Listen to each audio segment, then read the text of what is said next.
Jordan would never do that. He doesn't have a Kobe Bryant Mamba mentality, is what everybody would say. And basically what he's saying is, I want to continue to stay competitive, and as opposed to praising him from his competitive nature, we're basically saying that we're taking the wrong view for that, in my opinion. I feel like when you are great, like Steph Curry is great, and he still has something in his tank, we see it all the time. There's nothing wrong with saying, I want to continue to put myself in a position to win. I don't think there's anything wrong with that whatsoever. Yeah, but you know what? A lot of guys try to do that and they can't. Kevin Durant, he's an example. He was in Oklahoma.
Yeah. Time to get into it.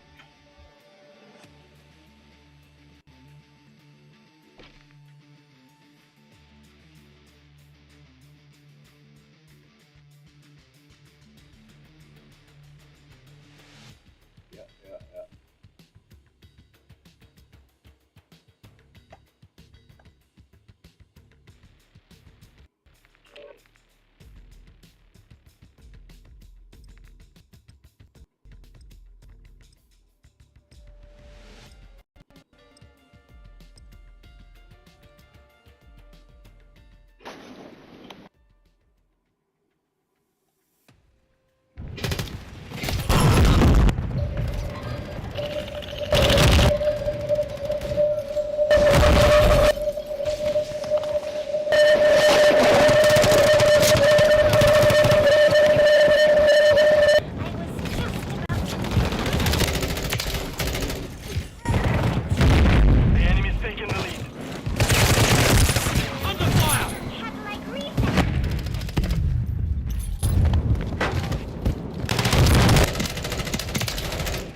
Twitch, type in True Killer Kid.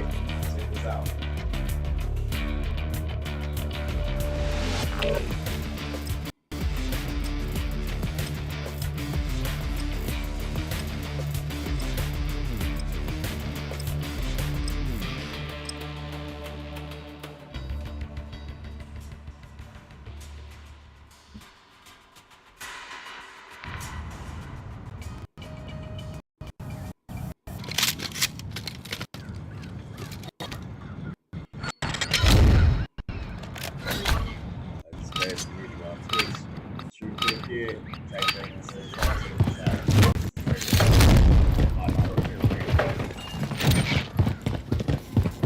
Target area located.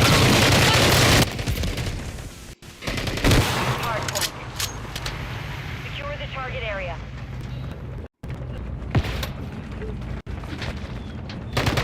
Hardpoint compromised. Secure the area. We have taken the lead.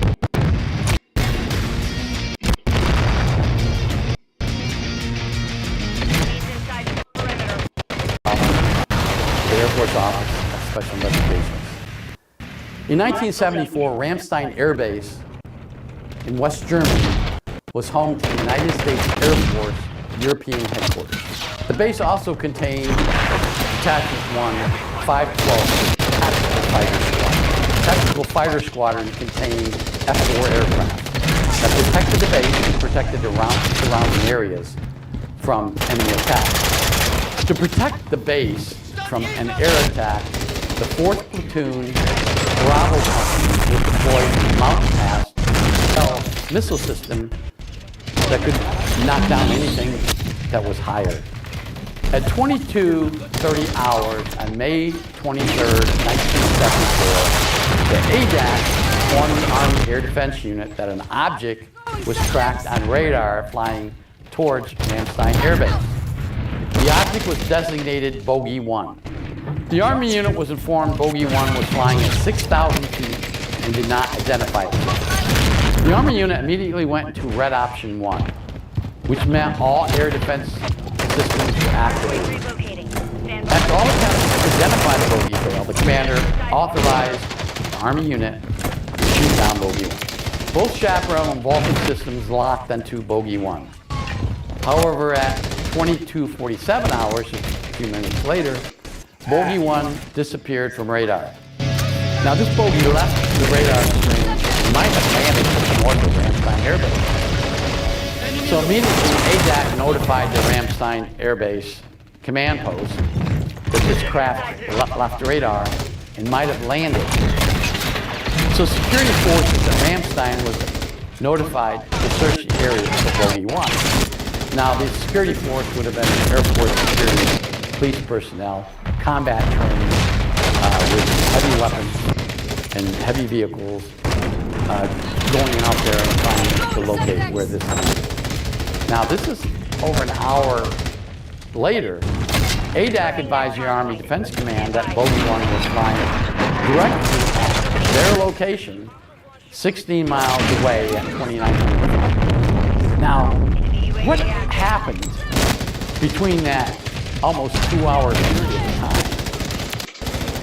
We don't know. And you can just imagine what the commander of that air defense system thought. How he was going to prepare. I mean, suddenly he's told, here it is, it's coming right at you. Another 6 rounds. Remember, we're talking about 6,000 rounds of 20. Bogey 1 crashed in the field west of Ramstein. It fell in the field some distance away from air defense artillery personnel, and again, west of Ramstein Air Base, in a large field. The closest community would have been the village of Ramstein, which would have been north of where this crash landed. 1:43 a.m., a German police patrol arrived at the crash. The German police patrol was accompanied by an Air Force security police. Bogey 1 was on the ground, but didn't seem to be damaged. The ground around Bogey 1 was on fire. The grass around it. The German fire unit arrived on scene. Now this presented another problem. These German fire personnel, it wasn't American fire personnel, it was German outside Ramstein Air Base. They had no idea what this object was, nor were they ever briefed on what this object was. The object wasn't on fire.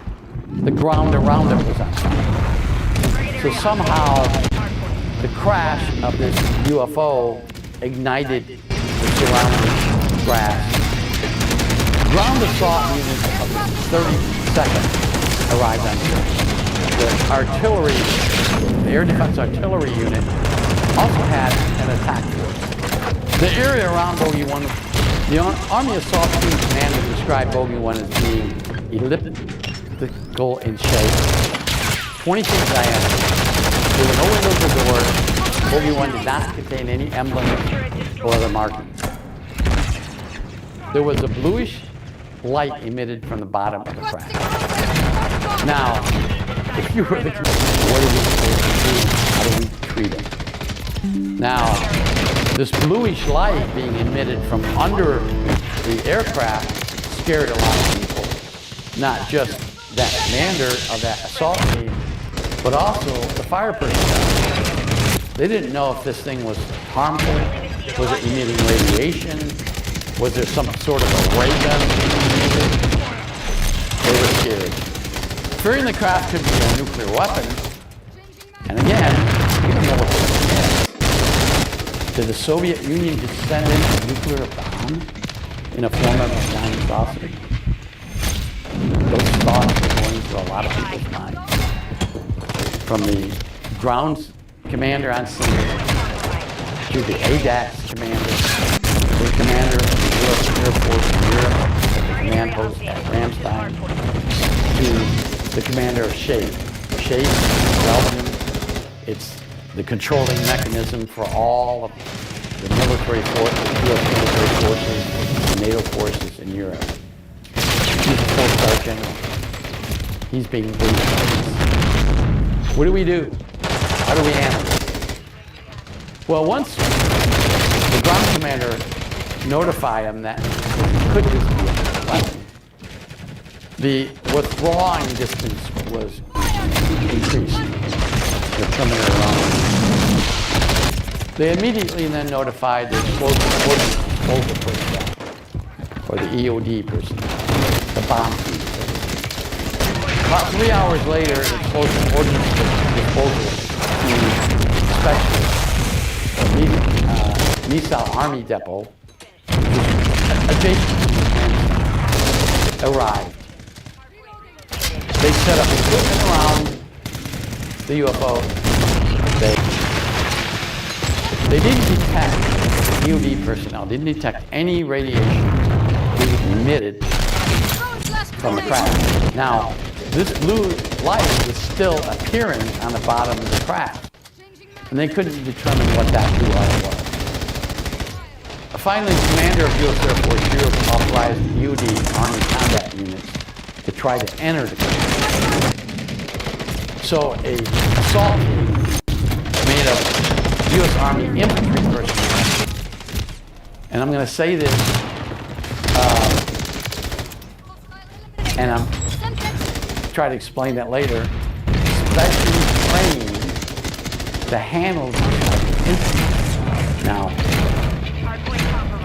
who were these specially trained Army infantry? Well, it took me a long time to figure that out. But we actually had Special Forces personnel back then. Army Special Forces. We didn't have Delta Force until the late 70s. But we had U.S. Army Green Berets. They were Special Forces. And we had U.S. Army Rangers. They were also Special Forces. But there was a Special Forces at a base near Ramstein, Army base near Ramstein, that sent a special team to the area. At 7 o'clock in the morning, an assault team, along with EOD and the aircraft, spacecraft, from the bottom hatch. Now, EOD personnel had to blow open something, use explosives. But ironically, it wasn't difficult to open this. And what they'd find the area. What do you think they found? They found 4 non-human bodies. Yes, bodies. These ETs were dead. They searched the interior of the craft, found that there were no other non-humans, and then they exited the craft. At 9 o'clock in the morning, personnel from the U.S. Army 650th Military Intelligence Group and U.S. Air Force Attachment 7024th Office of Special Investigations Agents, Air Force cargo aircraft, flew the craft to the bottom of Dallas Air Force Base in Nevada. The story was featured in several UFO specials in the 1980s. Again, the location was never mentioned. It was just told that a craft was shot down, but again, the location was never mentioned. Now jump ahead to 2010 UFO convention in Laughlin, Nevada. Relocating. Robert Dean, Command Sergeant Major of the United States Army, retired, gave a briefing on this with more details. But again, the location were never mentioned. And so jump again to another UFO convention, September 2018, which I spoke. In a private meeting involving several UFO insiders, so to speak, the location was told and actually documented. A FOIA document was received. But again, this FOIA document was heavily redacted and the exact location was blacked out. So we know this happened. Now I have to jump back to my time at Area 51. I was at Area 51 twice during the middle 80s. I was a counterintelligence officer there on temporary duty. I was replacing another Air Force agent who had been sick, so I came in to replace him, doing his duties. I read a document then, which was highly classified, which pertained to this incident. I couldn't talk about it before, but now that it's out in the public, I can talk about it. This craft that was brought to Area 51 in the 70s was still there. But now, in 84, when I was there, 1984, they were able to actually fly this craft. How they did it, I don't know. I wasn't briefed into research and development or technical or scientific data. I was an intelligence officer. I had access to some of the information, but not all of it. The bodies that were recovered from inside this craft that was shot down near Ramstein Air Base, West Germany in 1974, were still there in a cryogenic chamber. I had the opportunity to see pictures of these 2 bodies, but I was never able to actually go in and learn anything more about it. So this incident really happened. You can do some Googling. There is a full statement on the record, so to speak, on the internet by the lieutenant who was the commander, speaking about this incident, describing it in his own words, which is certainly more detailed than my 30-minute presentation could give you. But I suggest you go out and read it.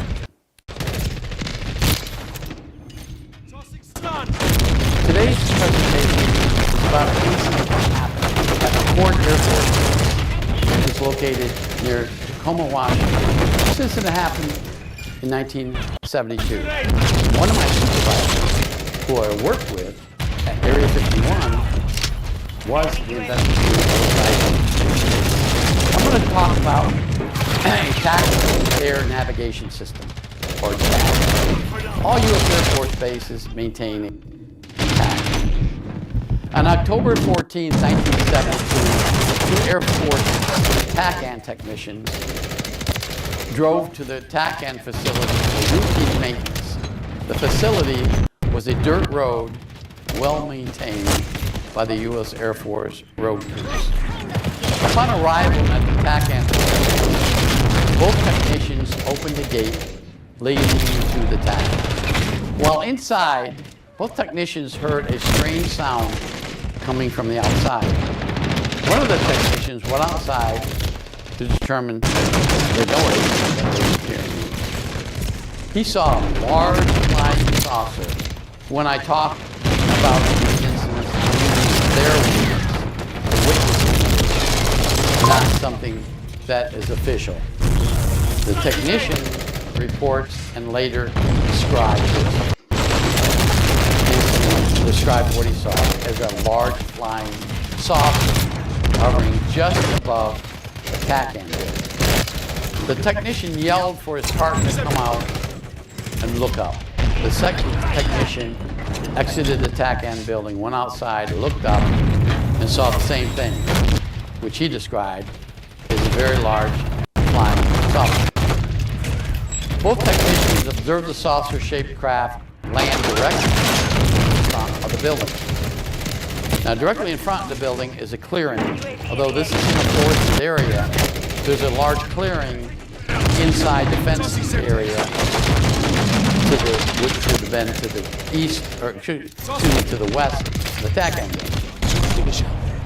One of the technicians went back to the building and called the base police, the phone located in the building. He called the base police to report this incident.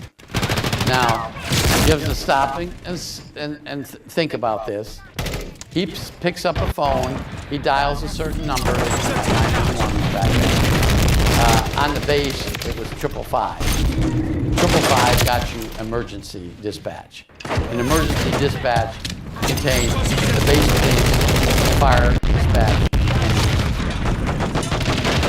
He told the dispatcher who answered the phone that a flying saucer had landed where he was located and that they needed some help. He also observed two entities wearing silver suits, bright gold-colored helmets, exit the craft. Now, he's inside the building with the phone, describing what he's seeing on the outside. He's giving real-time information to the dispatcher, basically.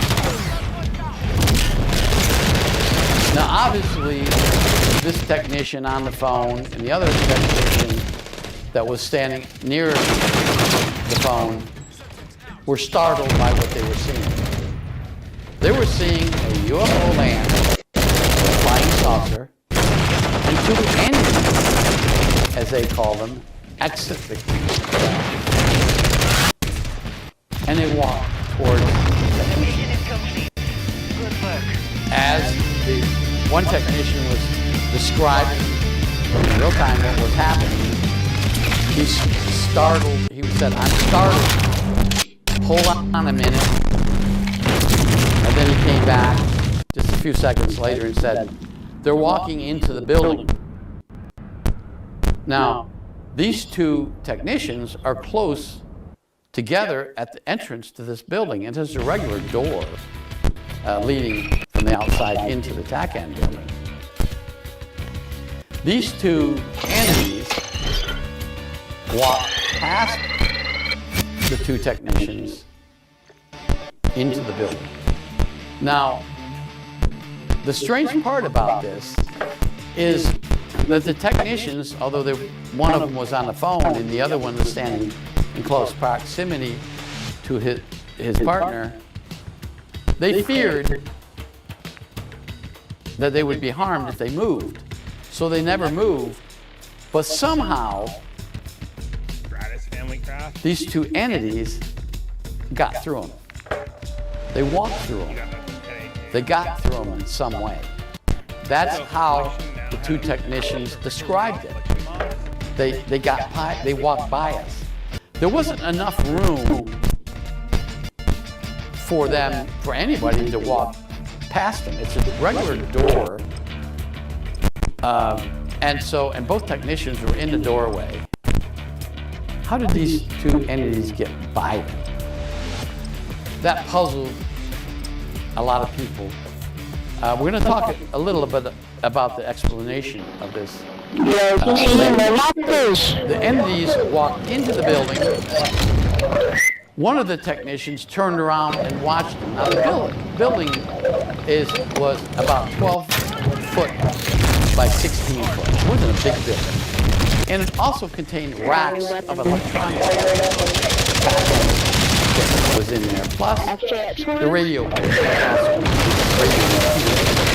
was also. So there wasn't a lot of area to move around.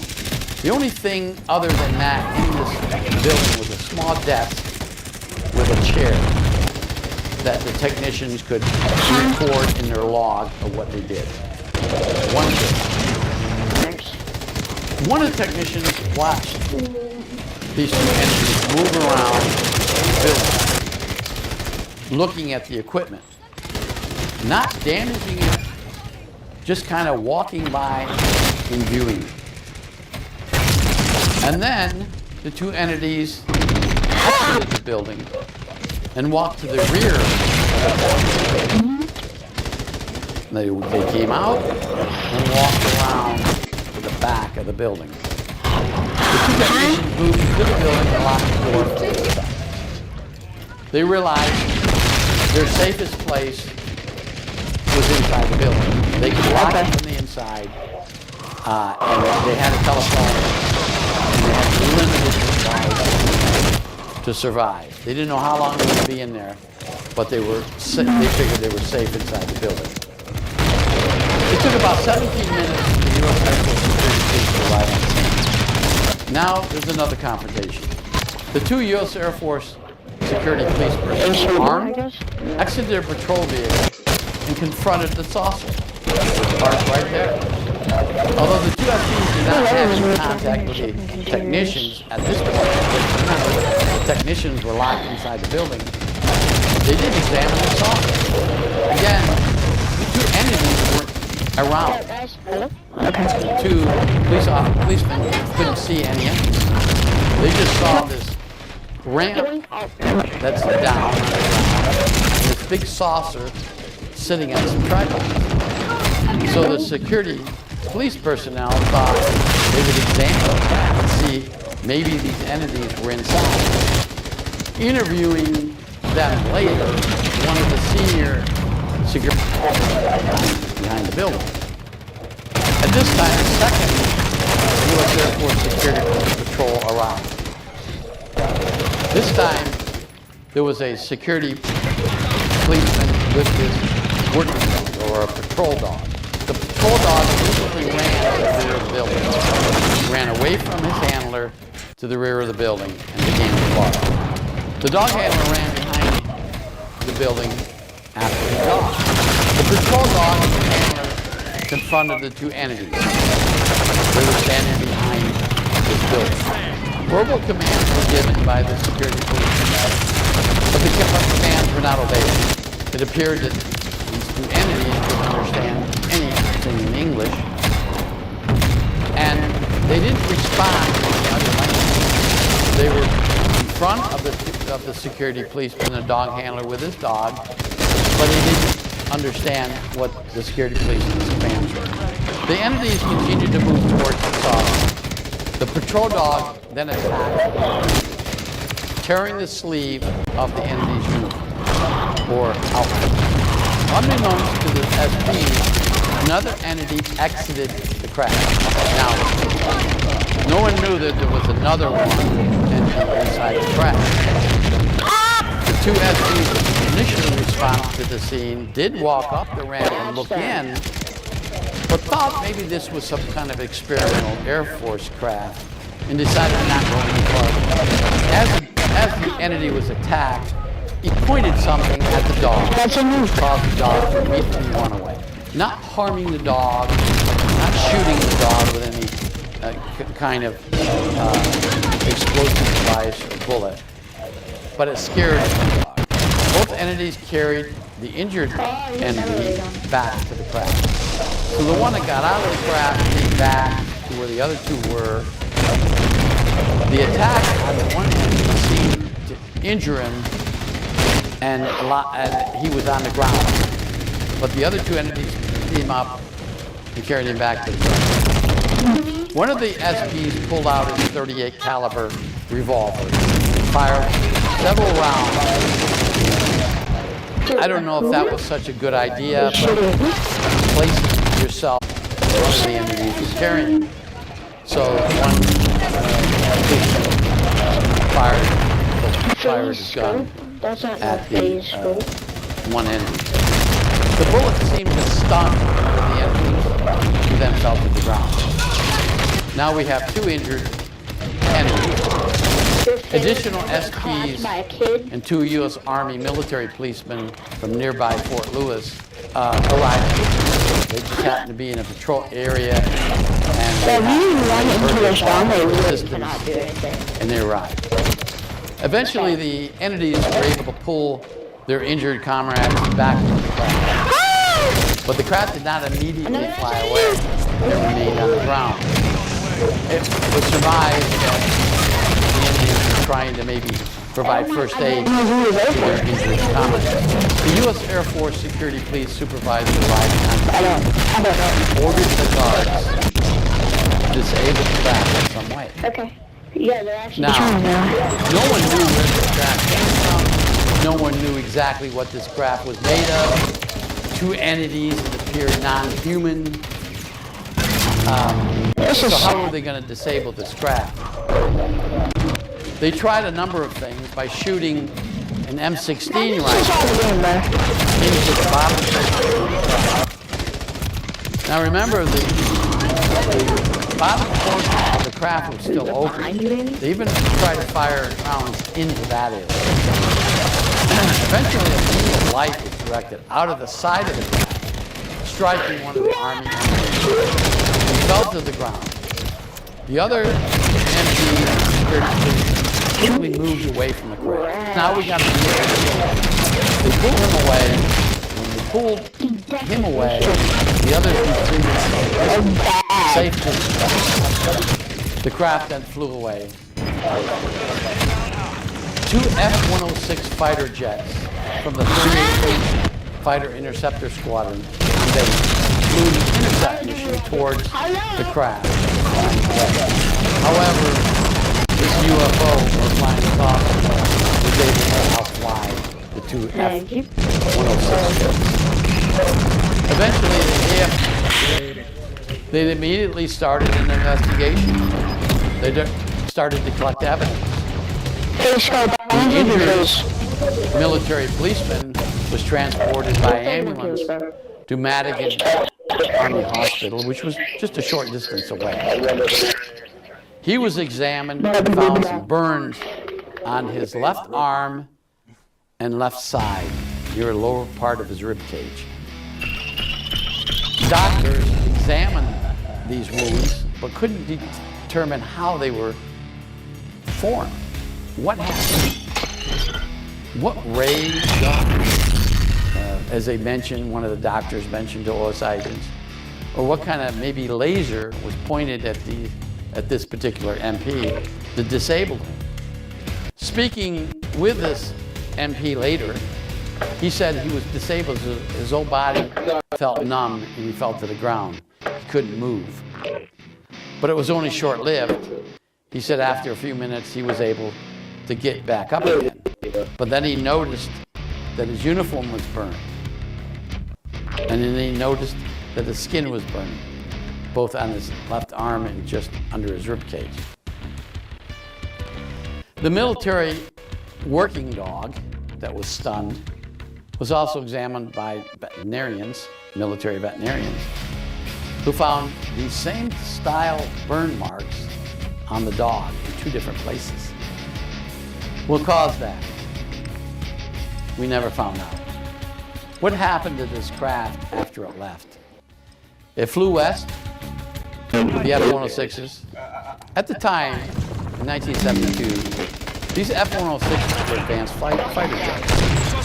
We didn't have F-16s or F-15s back in those days. These were probably one of the most advanced fighter jets, fighter interceptor jets. that the Air Force had in the inventory. They were on alert 24 hours a day, 365 days a year at McCord. And 2 of them always carried nuclear weapons called Gs. So these jets were fast, but they could never catch up to this flying saucer. Some reports say that the flying saucer landed in the ocean off Vancouver Island. This was reported to us. This was contained in the OSI report. And some reports claim it gained altitude and flew outside. What was this flying saucer? Where did it come from? And why was it interested in the TACAN facility, the Tactical Air Navigation System, or the radio repeater system for the base? Was it something they had never seen before, or maybe they encountered the TACAN signal and wanted to know where they were originating from? Some of the scientists surmised that happened. That this signal that the TACAN was sending out, they were homing in on, and they wanted to know where it came from. Why they landed when they did, in plain sight of Air Force personnel, we just couldn't figure that out. But it was a strange incident that happened. Fortunately, nobody was killed, but it maintained UFO history, maintained by the Air Force Special Budget.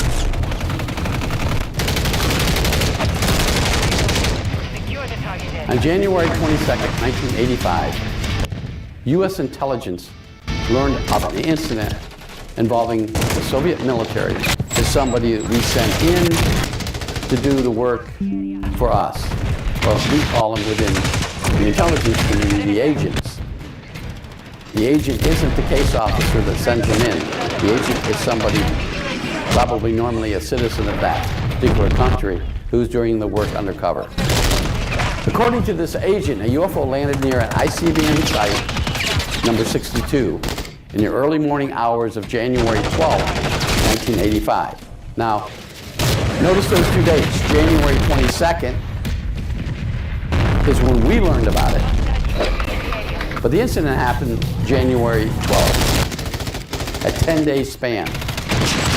Well, it took some time for agents operating deep inside a country to report back to their case officer.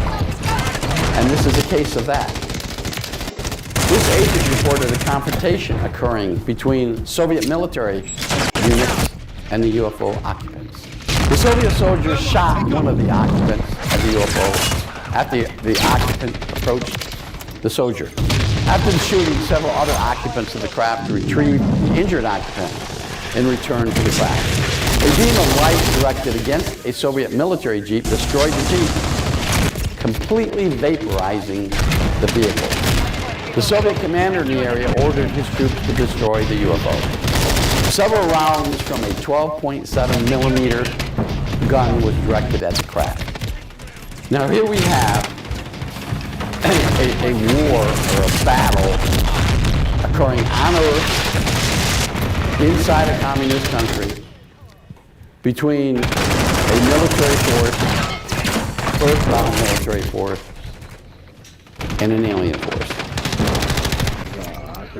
We have the National Security Agency with spy satellites flying around the Soviet Union, especially in this area.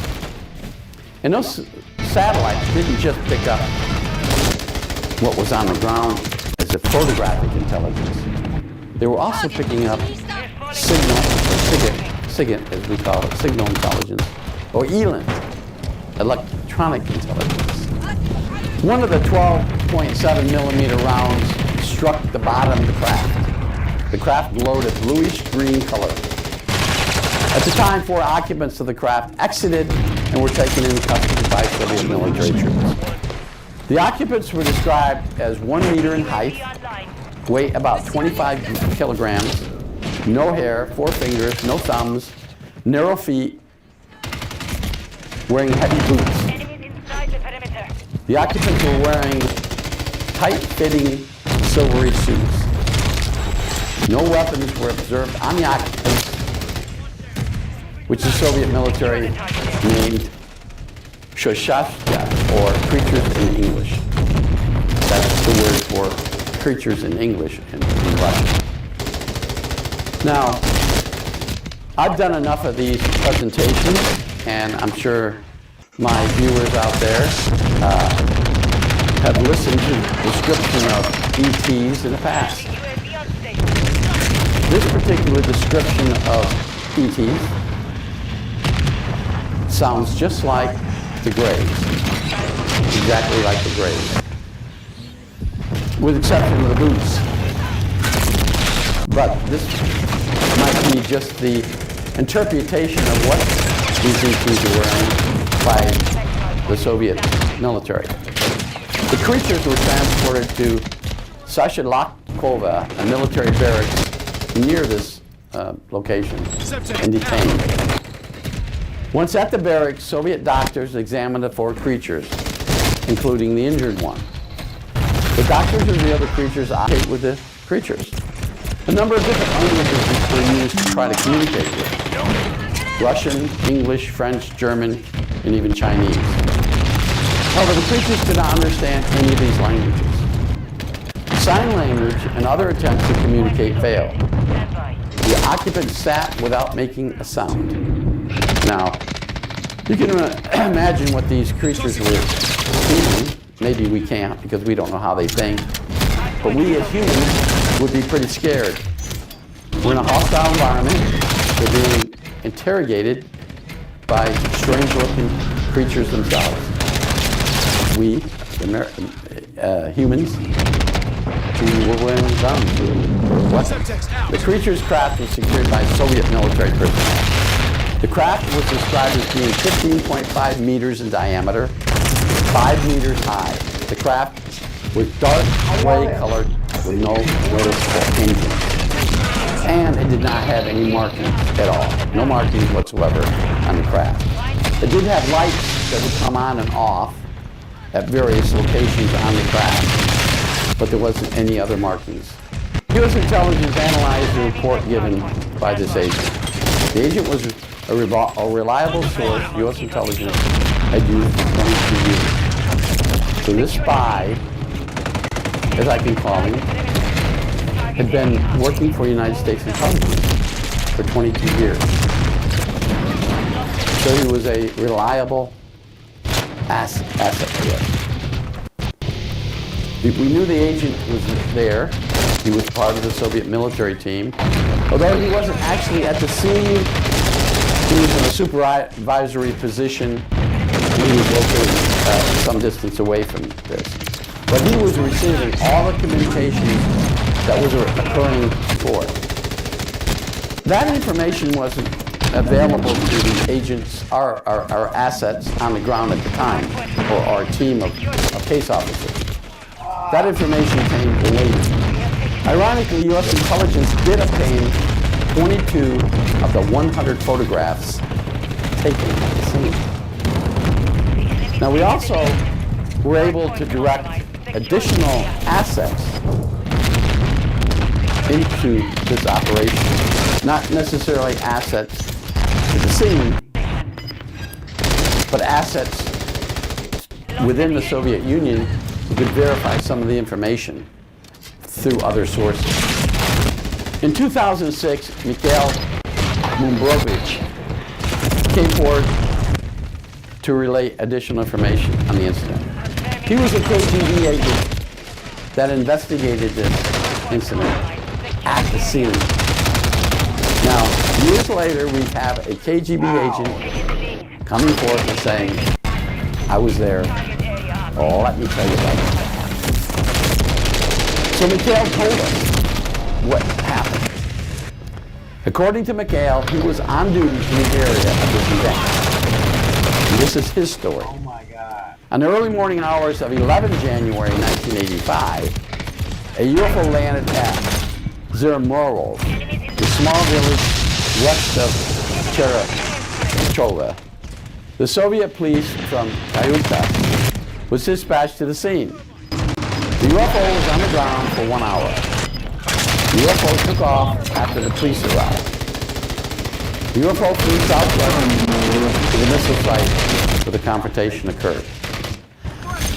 Now we see that a day before the original incident happened at Cherachova, this particular, we think, and they think, the KGB thinks it was the same craft, landed some distance away from Cherachova, and our asset gave to us. That's common. There's so much occurring in a particular area at that time. If you have two assets working independently of each other, they may give you different information. The creatures did communicate with one of the young Soviet soldiers through hand signals. The creatures escaped from the barracks where they were being detained, even though they were being guarded by the elite KGB border troops. Now, within the Soviet Union, back in those days, the KGB controlled the border, and they had elite troops. I guess would be similar to our Rangers or Delta Force Commandos, or even similar to the GSG-9 West Germany Border Patrol.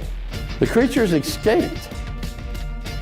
Now remember this, they were guarded, they were in a secure facility, and somehow they disappeared. If you put all this together, you realize that a real incident happened inside the Soviet Union.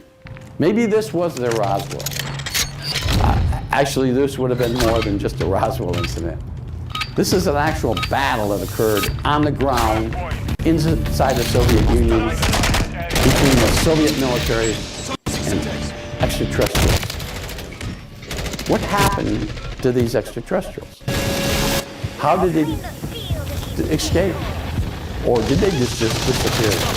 They have the ability to do that. And why hadn't they disappeared prior to this?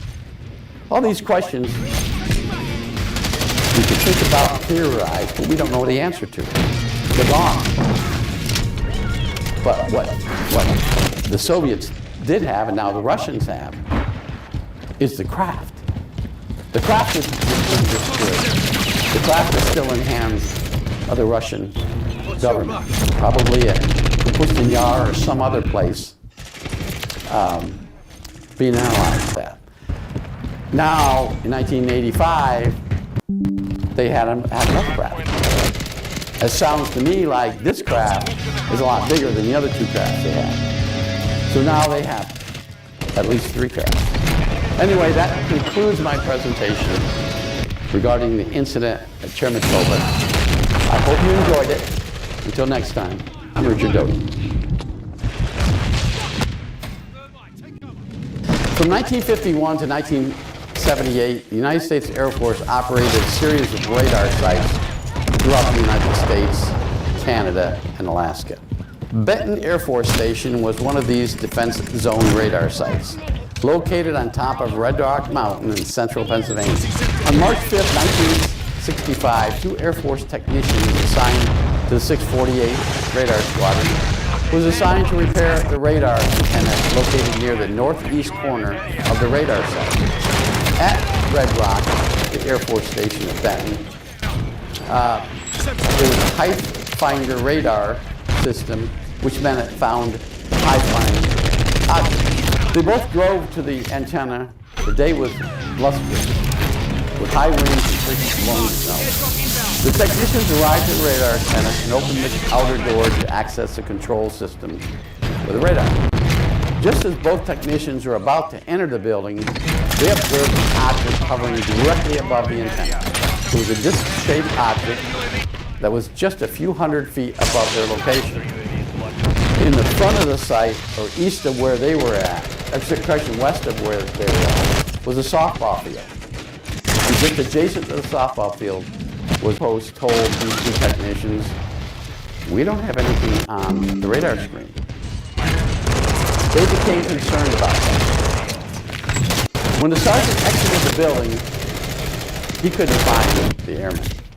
Couldn't find his partner.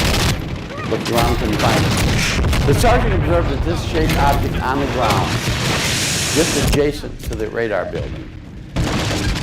As the sergeant looked around for the airman, he noticed that the airman was standing next to the craft that was on the ground. The sergeant yelled for the airman to get away from the craft, and the airman returned to hit the sergeant's location. Both technicians were amazed at what they were seeing. This huge disc-shaped object had landed inside the U.S. Air Force radar site in Pennsylvania. There were lights around the middle portion of this flying saucer, as they later called it. Both technicians walked to their maintenance vehicle so they could drive away. They decided discretion is a better part of valor, so to speak. They didn't want to confront it. They didn't know what it was. And decided to just get away from it. But as they were approaching the vehicle, they were frozen. Neither man could move. Then the two men saw two strange creatures exit the craft. The two creatures were wearing thick, silvery suits similar to flight suits. The creatures wore helmets with strange tubes on each side. Both men then felt extremely weak. The command post sent an air policeman. Back in those days, military policemen within the Air Force was called air policemen, not military policemen. When the air policeman arrived, he couldn't find either technician. Another air policeman arrived and completed the search of the area. They found the truck, they found her tool, but they couldn't find either the sergeant or the airman. They immediately notified command post. Time later, the state trooper patrolling State Route 487 found the two technicians walking south along the road, 5 miles from the main base of the radar site. The two radar technicians were taken back to the radar site. The two technicians were treated by Air Force medics at the radar station, but then transported to a hospital at the town of Williamsport, Pennsylvania, for advanced treatment. When they got to the hospital in Williamsport, doctors detected some strange material on their uniforms.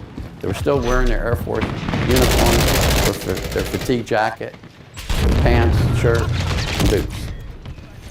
They couldn't detect what that was, but they were afraid that it might be radiation. So they took their outer clothing off, take the outer clothing off, placed it in boxes for the Air Force personnel to analyze later.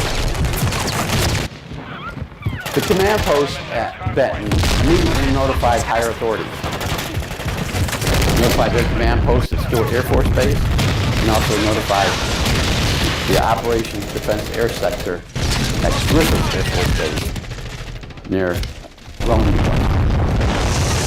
Immediately, the Air Force Office of Special Investigations sent a team of agents to the radar site. OSI agents interviewed the two technicians at Williamsport Hospital. The two men told their story to the agents. They did this 2 different times, separated from each other. One technician was in one hospital room, the other hospital room. They told the stories to 2 different agents. The stories were exactly the same, but they lost time. They were unconscious. They couldn't tell everything that happened. Everything right up to the guy. Both men were eventually airlifted to an Air Force hospital at Stewart Air Force Base in New York for advanced care. Air Force OSI agents went to Benton Air Force Station, went to the site where this allegedly happened, examined the area, and found 4 pod marks, or 4 marks on the ground, indentations. But in the Air Force OSI report, they identify them as pod marks, as if pods, landing pods, had been indented into the soil. Now remember, there was snow on the ground during that time period. The OSI agents arrived about 12 hours later, but there were still indentations in the snow.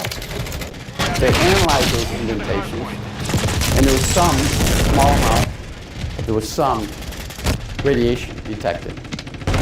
Nothing else was found at the scene, nothing inside the building. The tools were analyzed, the tools were radioactive, and nothing was wrong with the radar. One of the concerns was maybe somebody came in, a foreign power, an enemy, a hostile force, landed and disabled the radar. But the radars were not disabled. They were operating just fine, functioning normally. So that didn't happen. The men were tested for drugs and alcohol, but none were found in their system. A radiation test showed a above normal level in the air. The uniforms worn by the technicians, which were taken off at the hospital, contained trace amounts of alpha radiation. Now, there's different types of radiation, alpha being particles, beta being particles, gamma being rays, and then there's X-rays. Alpha is the least deadly because the skin can stop the penetration of the human body. The only way to get in to harm it, once in the craft, is to be placed on examination tables. At this point, the two technicians were able to see the creatures without helmets. These creatures were gray in color, large eyes, no ears, only small openings for mouth. Although the creatures did not speak English, it seemed the two technicians were able to hear voices in their head. Now, let's talk about that. We've heard this before in past, this is 1965, in past or previous abduction cases, and then abduction cases that happened since then. But although the ETs couldn't speak English, the abductees were able to understand them through some voices in their head. Now later on, years later, the scientists realized that it wasn't telepathy that it was occurring, it was thought transfer. Whatever the person was thinking was being transmitted through a thought pattern or some way into the other mind. Both technicians lost consciousness while on the table. Sometime later, they found themselves walking along a road where they were picked up by a state trooper. Both technicians were transferred to the Air Force Psychiatric Center at Shepherd Air Force Base in Texas. The Air Force had a psychiatric center where they analyzed, housed airmen, military personnel who had gone through some kind of psychological episode or had some kind of psychological problem. During a session with an Air Force psychiatrist, the doctor asked the technicians if they had been abducted by space creatures. Both technicians answered yes. And this is how I learned about it. Chief Master Sergeant Chet Walters related this story to a UFO convention in 1992. Chief Master Sergeant Walters was one of the duty sergeants on duty at that Air Force station on March 5th, 1965. Chief Master Sergeant coordinated the on-base search for technicians. So now we have somebody who actually was there, though he didn't witness the abduction. He was involved in the search for these two airmen who went missing inside the United States Air Force radar site.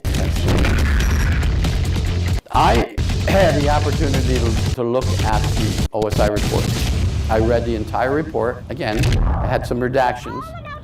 The redactions, we could piece together what was mentioned in the redactions. Most of the redactions pertain to the mission of the site, some classified information regarding how the radar worked, how the height finder worked, what range the height finder had, what range the long-range radar had.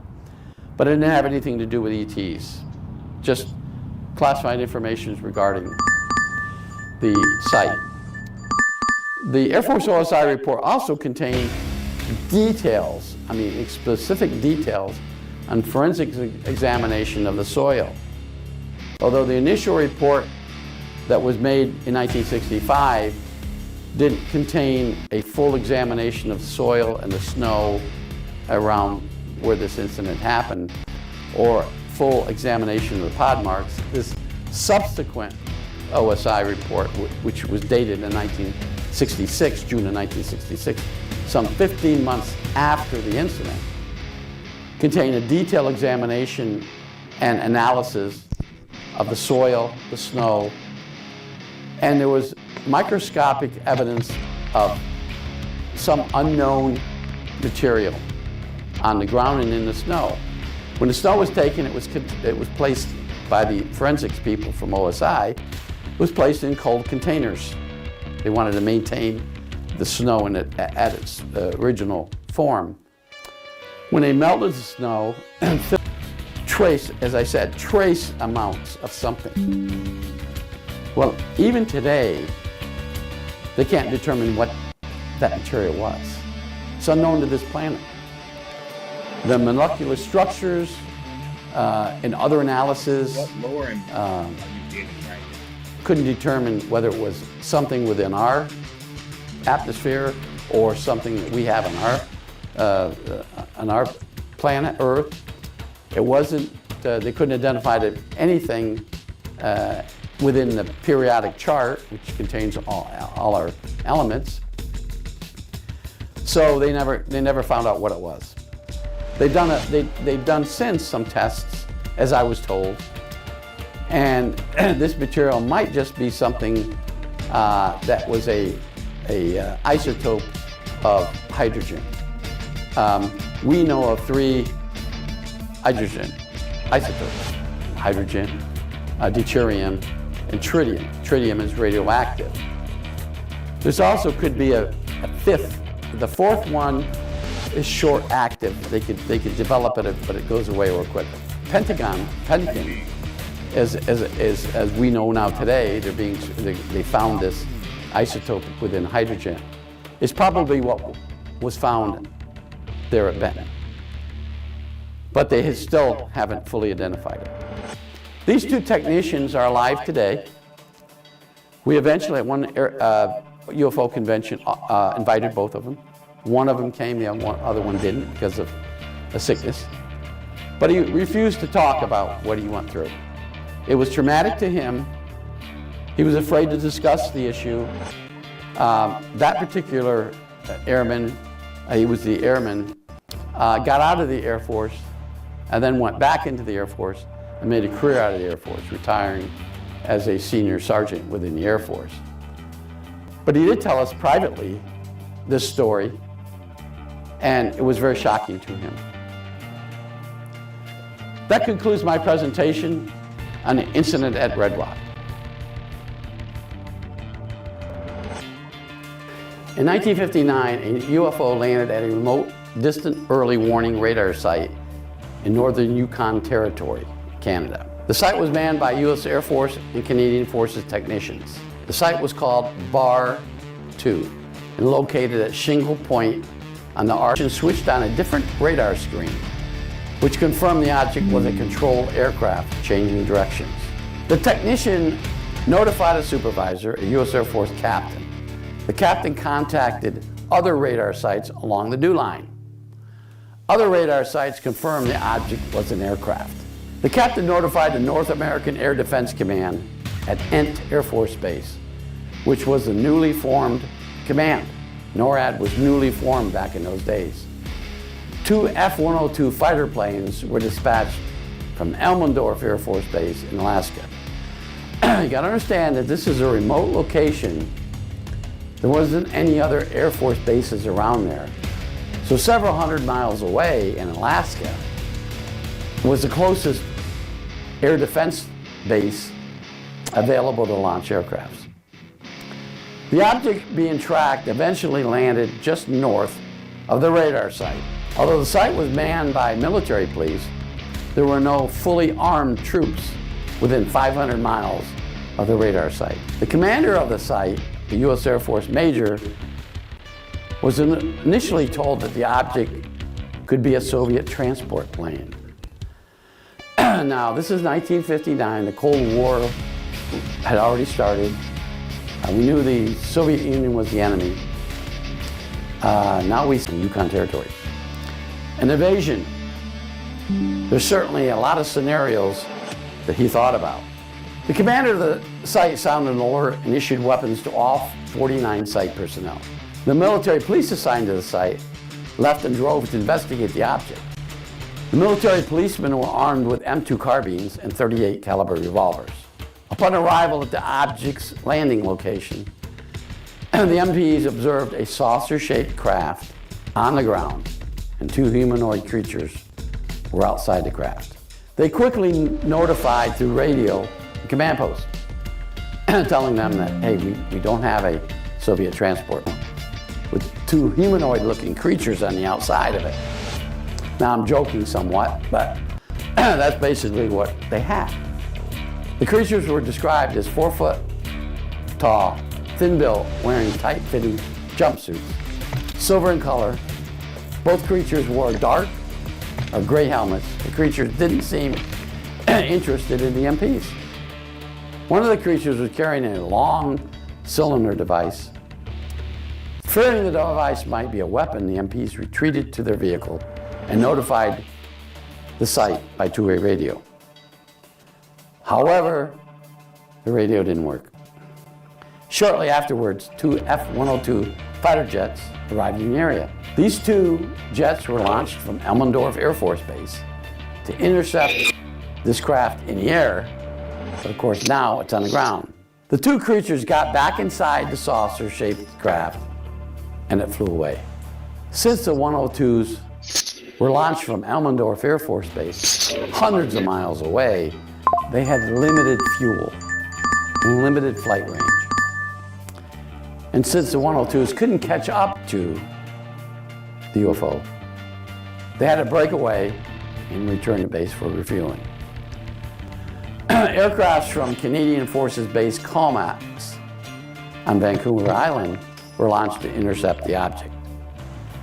The radar site at Punsel, British Columbia, started tracking the UFO, but the object was eventually lost on radar. The newly formed NORAD investigated this incident in June. So we had Blue Book back in those days. It originated in '52. Before that was Project Sign and Grudge. So we had a UFO investigator, Blue Book investigators, that wanted to investigate this site and this incident, determine what actually happened. And so all the information pertaining to this particular site, incident at Bar 2, was classified top secret. The official report released stated the object was a Soviet transport plane that got lost in bad weather. The only problem was that there was only one airport in the area, and that airport, Barter Island Airport, 10 miles away, was closed during this time. The U.S. Air Force had not released a full report, only a heavily redacted document. So, what actually happened at Bar 2? The Air Force gave out a story that, the site was, didn't really identify what had happened. The military policemen misidentified the flying saucer as a Soviet transport plane. Back in those days, the Soviets didn't have many advanced cargo planes that could fly great distances. And some smart people figured out, in order for that Soviet transport plane to fly from the closest base inside the Soviet Union over the Arctic Circle and land at the base or near the site, they would have to have flown 2,700 miles without refueling. There wasn't any aircraft in the Soviet arsenal that could do that. This is a document, the history of the DEW line, or the Distance Early Warning Radar Site, from 1946 to 1964. Lo and behold, in this document, contain some information about this incident at Bar 2. But again, as you can see, it's redacted. The classification is redacted. The date is there, in 1964. Everything else is redacted. I'm not going to show you the other pages. He was 18 years old when he was assigned to Bar 2. And his name is 90s now. But he talks about what happened at Bar 2. And we're going to talk about, we're going to relate to you what he told us. It was a heavily fogged day when this craft landed. It created a lot of stir among site personnel. Remember, there were 49 personnel, military personnel, Canadian and U.S. Air Force, assigned to the site. He said, we saw what it was. We saw on radar, the radar signature showed that this was not an airplane. This was a round, disc-shaped object. They came in to the radar range area. They identified it as something non-identifiable, bogies. Try our high-performance anti-aging duo, Lone Cove. Wix gives you the power of AI to build the website you need. With full business functionality and a design tailored just for you. Customize every element of your website and watch your vision come to life in minutes. Control everything from the biggest tasks to the finest details. Personalized, optimized, ready to go live. So to speak, it wasn't an Air Force or any kind of conventional aircraft that they could detect on a radar screen. And the radar, even back in those days, knew what a conventional aircraft looked like and knew what the signature or what was appearing on the radar screen was. And this was not a conventional aircraft. It was a flying saucer. It landed. And he was in the operations center when the two military policemen returned and spoke to the commander. And were scared to death. They said that these things, these creatures, were not human. They were alien. And had this cylinder object they thought was a weapon. And now this is where it gets really interesting. Because one of the military policemen fired his weapon. He fired his handgun. That was right. The senior military policeman said it seemed to him like the bullet went right through that creature. Now, if we were to read everything in this document, go through this entire document, it's going to explain everything that happened at Bar 2 near McKinsey Bay in 1959. But we're not able to do that. The Air Force is still keeping this from us. Now, we're talking about disclosure. Talk about, let's open up files. All the different incidents that have occurred in the past. History, historical accounts of UFO landings and contacts, such as this stuff. Why not? Let's open this up. Let's have the Department of Defense Inspector General's office given access to this information. Let them go in front of a congressional committee or a Senate committee and report this. Talk about these things. They gave gun sight videos of the incidents happened at Nimitz and Roosevelt. That's recent stuff. Let's talk about what happened back in the 1950s and 1960s. Let's talk about the incident at Bar 2. Let's talk about a confrontation that occurred between a military policeman and an extraterrestrial. Where the military policeman fired his gun at the extraterrestrial. But nothing happened. The bullet went through it. Didn't seem to harm the extraterrestrial. But we don't know that. Why? Because the ETs got in their craft and flew away. The F-102 And later on, the Canadian Forces F-101s couldn't catch up to this craft. If it was a Soviet transport craft, we could have overtaken it. In fact, it would still be on the ground because it would have ran out of fuel. So we would have had it on the ground. And in captivity, the Soviet crew members and the Soviet transport plane. This incident involved an extraterrestrial craft that landed at this radar site. For some particular reason, we don't know why. Why did it land there? Maybe it was drawn there by the signals being emitted by our radar system. Maybe that's the answer. Maybe they were drawn there by frequencies, radio frequencies, a radar operating frequencies. Maybe that's what we were doing. Or maybe they were just curious. What's this radar site? What did Earth-based creatures have? So they went down there and investigated themselves. And lo and behold, they were confronted by Earthlings, one of them firing some kind of a weapon at them. We don't know anything other than what I just told you. But if we could get this document and get it unredacted to this disclosure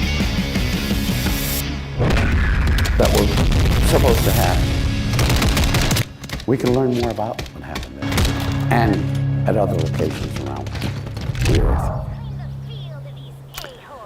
I hope you enjoyed this presentation on the incident at Bar 2. Until next time, this is Richard Doty. Thank you for watching.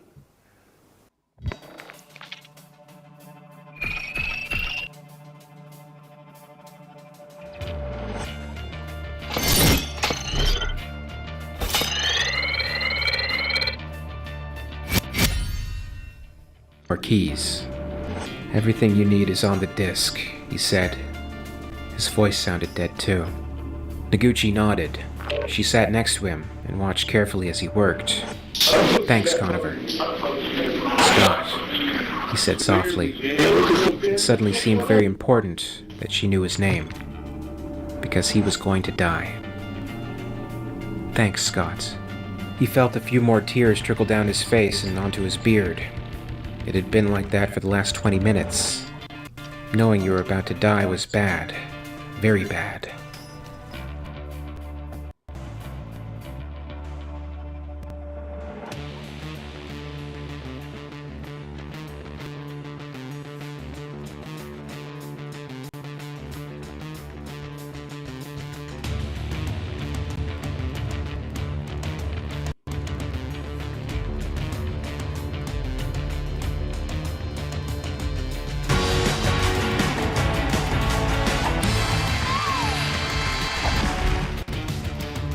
We might not have a couch yet, but we got internet.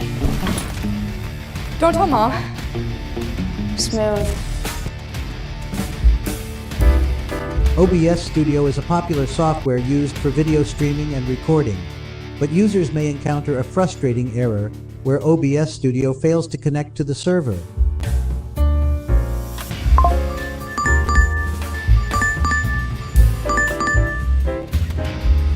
By the way, please like and share our videos to help those who has the same issue so that we can help them too. Once you're done, let's begin.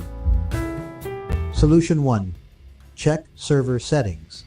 Check server settings to resolve the failed to connect to server error in OBS Studio. Incorrect server configuration, such as the server address, port, or authentication details, can prevent OBS Studio from establishing a successful connection. By verifying and adjusting the server settings within OBS Studio, users ensure that the software can communicate effectively with the intended server. Solution 2. Verify network connection. Verify the network connection to fix the failed to connect to server error in OBS Studio. A stable and reliable network connection ensures smooth communication between OBS Studio and the server.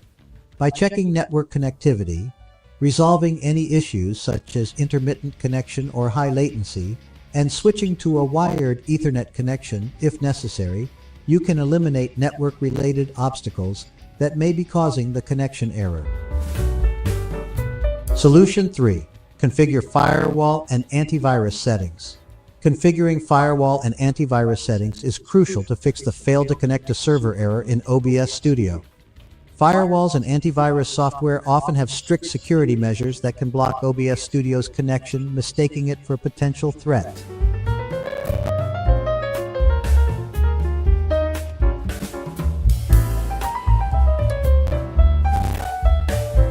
Solution 4.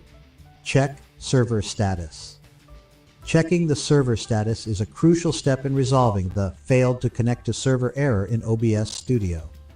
By verifying the server's operational status, you can determine if the issue lies with your OBS Studio configuration or if there are server-side problems causing the connection error. It helps you identify whether the server is undergoing maintenance, experiencing technical difficulties, or temporarily unavailable. That's it. If you think that this video is helpful, we would appreciate it. If you can leave a like or comment, subscribe to our channel, or share it to your friends. This can greatly help in making Google's algorithm can find and recommend this to others. I'm a bee, and I bumbled my way into your car.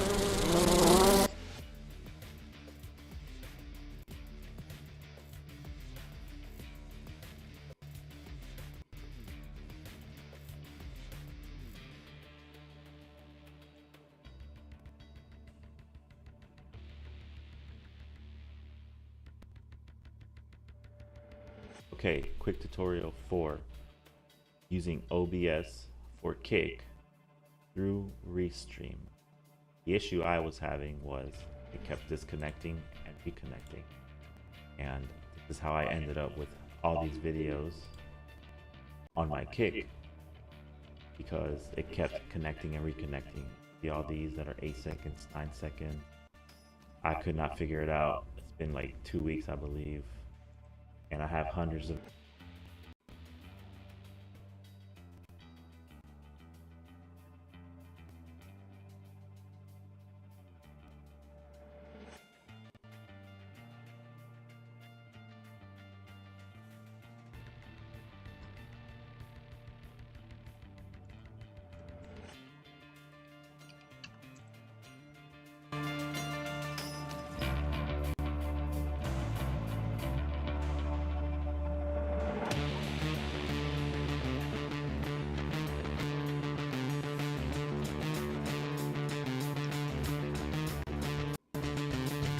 Hey guys, in this video I am going to show you that how to fix fail to connect to the server error in the OBS. So first of all, open your OBS and then navigate to the settings option here, and after opening all the settings pop up in front of you, you have to just find here an option of stream. Click on the stream option and then make sure that you change the server location to another server location that you are using still now. After doing so, you have to just make sure that you are using the stream key which is correct.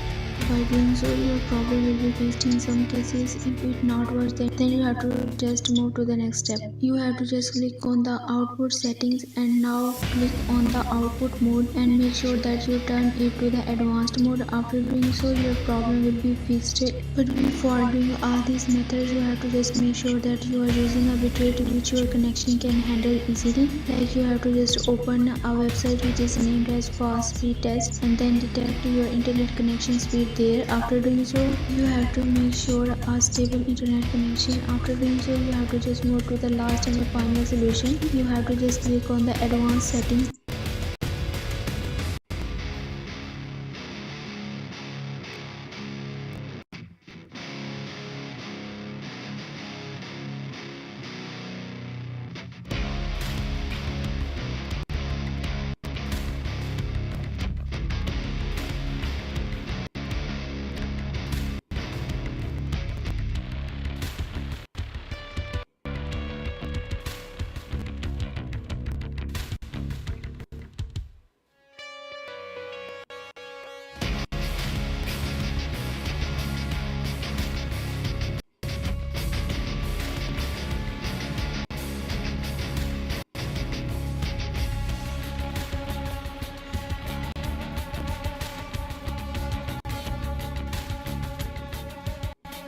My biggest struggle with being an illustrator who sells their own art is marketing myself. I have too many ideas, my branding is all over the place, so let's fix that with Adobe Express Premium. Their brand kit feature helps keep all my favorite color palettes and Adobe fonts. Size looks like really small, so also I'm gonna show you some extra tips what you also can do. So first off, what you want to do, make sure is you want to go over to here, over to scenes or sources, and click, and you can just drag it down. So once you drag it down, it will get smaller. You want to hold on here, guys, on scenes or sources. You can also do it on here and here and here. So once you do that, guys, you will get your screen back to normal. And some extra tips what I also want to show you guys is, let me unlock this real quick so I can edit this. I can hold on Alt on my keyboard to crop the file. So let's just say that I only want these 6 over here to show up. So like I showed you on my other videos, I want to hold on Alt on my keyboard and I want to do this. But if you get this problem over here, like you see, guys, it moves like this. It's kind of weird. What you do is right click, go to transform and go to reset transform.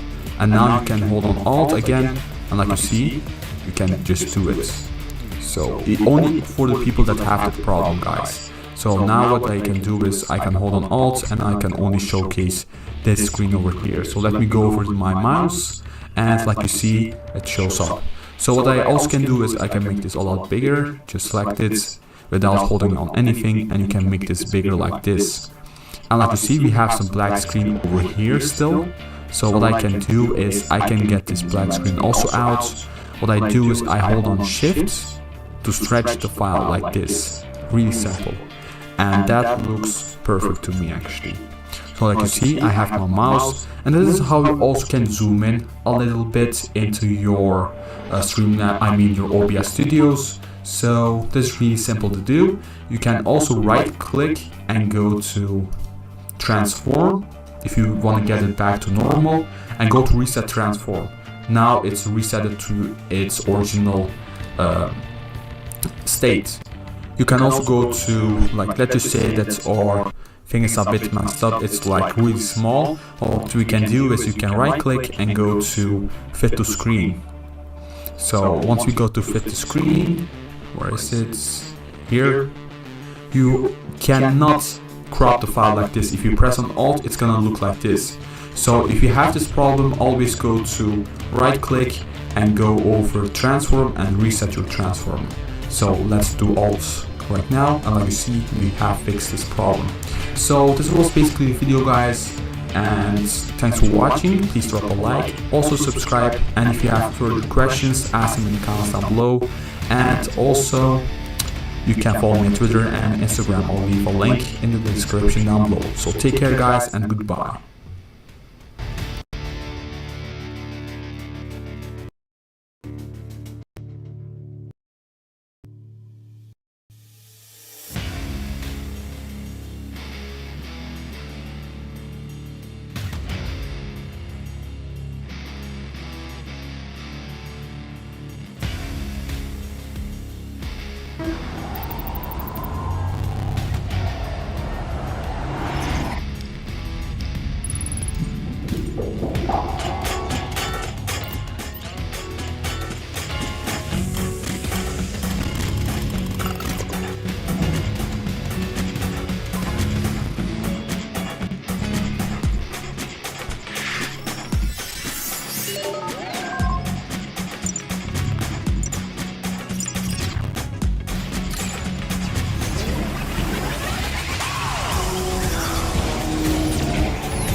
Until next time, keep having a blast behind that camera.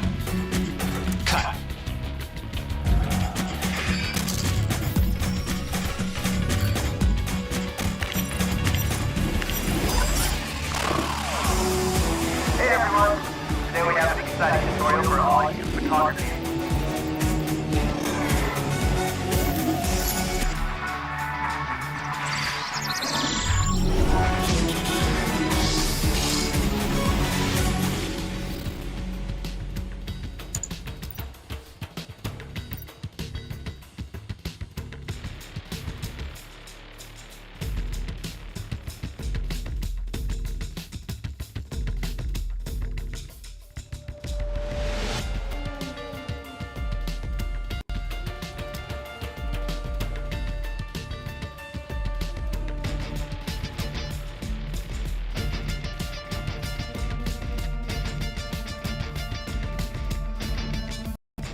Hey guys, what's up? It's Moz here and welcome back to another video. A lot of you guys seem to enjoy when I make a video talking about different settings with OBS, so I thought it would be smart if I would remake my old 2016 video on how to add a face cam to OBS, which I think I uploaded around like July 2016. Also, I'm guessing that if you are watching this video, you do make YouTube videos or you either stream on Twitch, so feel free to comment what type of content you produce down below and maybe you can meet some new friends and even your new favorite Twitch streamer or YouTuber. But before I get started, if you guys could drop a like and subscribe if this video does end up helping you out, then I would greatly appreciate that. Now that I've gotten all of that out of the way, let's get on with the video. So if you do open up the description below, you'll see a link to the obsproject.com website, which is where you would download OBS Studio. If for some reason you don't already have it, then this is where you would go. If you're still using OBS Classic for some reason, then now would be a perfect time to switch over to OBS Studio, as it's not much different and you're still getting a ton more features than OBS Classic would have. So I really don't see a reason why you would want to not make the switch and stay on Classic, but honestly I guess it's up to you. I don't think the settings are going to be too different. But anyways, once you do click download OBS Studio and you do have it installed and running, you should be greeted with the window sort of like the one that I'm about to show you guys. So yours might look white or gray instead of this black theme, but don't worry about that. That's just a theme and everything else is still the exact same. Overall, the program should look pretty empty, but I'm going to run you guys through it all step by step by adding your first webcam, your game capture, adding your microphone, your monitor capture, and all that good stuff. So the first thing that we want to do is actually make a new scene. So there's a chance that you might not already have this text right here, so I'm just going to quickly get rid of my scene, and now we're going to add a new scene. So to add a new scene, you just have to hit the plus button right here, and then you can type in a name for a scene. So from here, feel free to name it whatever you want. You can have different scenes depending on the game you're playing, or if you're doing an intermission on your Twitch stream, or things like that. So for this one, we could just name it Test, but something that you might be naming yours in the future might be like Call of Duty, or maybe CSGO, H1Z1, Intermission, or maybe even just Scene. The name you give it doesn't really matter as long as you personally know what you're using it for.